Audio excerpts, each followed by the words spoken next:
He was born in the shadow of a legend, but he refused to stay there. This is the story of Bjorn Ironside, the son of the great Ragnar Lothbrok, a Viking who didn't just want to raid, he wanted to conquer the world. While his father's name echoed across England and Francia, Bjorn's eyes were fixed on a different horizon, the shimmering unknown waters of the Mediterranean.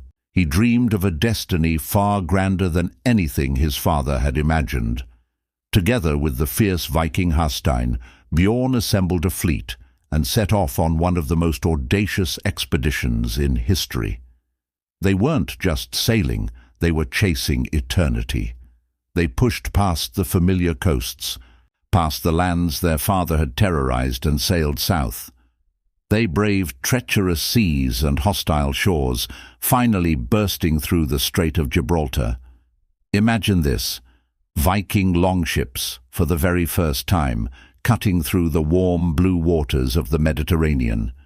To the empires of the south, the Moors in Spain, the kingdoms of North Africa, they were like phantoms from a frozen nightmare. They raided with a ferocity that shook the foundations of established powers, proving that no coast was safe, no king untouchable. Their journey led them across the sea to the Italian peninsula. There, they laid eyes on a city so magnificent, so heavily fortified, they believed it could only be one place: Rome. In reality, it was the city of Luna, but to Bjorn and his men, it was the ultimate prize. The walls of Luna were immense, impenetrable. Every assault was repelled. For weeks the Vikings battered themselves against stone, their numbers dwindling, their morale sinking. Brute force had failed. It was here, in the face of defeat, that Bjorn Ironside proved he was truly his father's son. He remembered a story, a legend of his own father, Ragnar, who had once captured Paris by faking his own death. The son would now perfect the father's strategy. Bjorn sent word to the bishop of Luna. He was dying, he claimed, and in his final moments he had seen the light of the Christian God. His only wish was to be baptized and buried on holy ground inside their great city. The people of Luna, relieved that their tormentor was gone and eager to claim a convert, agreed. A solemn procession carried Bjorn's coffin through the city gates toward the main cathedral. The bells tolled for the fallen Viking king. But inside that coffin, Bjorn was not dead. He was waiting. As his casket was placed before the altar, surrounded by priests and nobles, the lid exploded open.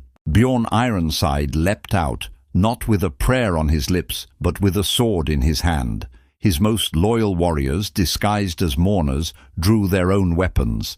Panic erupted.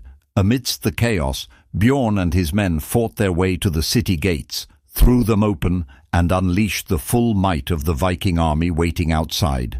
Luna didn't fall to siege engines or ladders. It fell to a single, audacious idea. It was captured not by a warrior, but by a strategist. Bjorn Ironside's saga teaches us a powerful lesson. Courage is essential for winning battles, but it takes strategy to build empires. His greatest weapon wasn't his axe, but his mind. His ability to adapt, to think when others would only fight, to be fearless not just in body but in imagination. That is the mark of a true leader. He proved that sometimes the most powerful force on the battlefield is the one your enemy can't see coming. If you want to learn more leadership lessons from the greatest figures in history, make sure to hit that like button and subscribe for more stories of strategy, courage, and conquest. Thanks for watching.